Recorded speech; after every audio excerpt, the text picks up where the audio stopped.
যুবক, নষ্ট হইও না, চরিত্রহীন হইও না ভাইয়া, জীবনটা বরবাদ করে দিও না।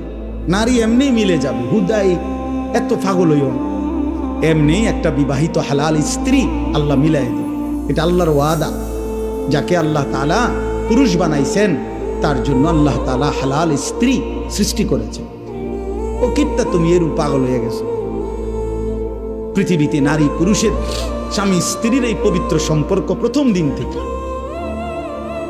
দিন থেকে পৃথিবীর প্রথম সম্পর্ক কিসের সম্পর্ক? স্বামী স্ত্রীর সম্পর্ক। আরে আদম হাওয়া কি ছিল? বোঝো নাই কথা? পৃথিবীর প্রথম সম্পর্ক কিসের সম্পর্ক? স্বামী স্ত্রীর সম্পর্ক। আদম হাওয়া তো কি ছিল? তাহলে বোঝা গেল পৃথিবীতে আল্লাহ তাআলা প্রথম সম্পর্ক কায়েম করছেন স্বামী স্ত্রী। অতএব এটা চলবে, অপেক্ষা করো নওজোয়ান, নষ্ট হইও না। সারা রাত নারী দেখো না, ছবি দেখো না। আমি অনুরোধ করলাম, আমি যদি পারতাম তোমার কাছে গিয়ে বলতাম, আমার যদি সুযোগ থাকতো আমি বুকে জড়াইয়া বলতাম, আমার প্রতি ফোঁটা চোখের পানি তুমি নওজোয়ানের জন্য।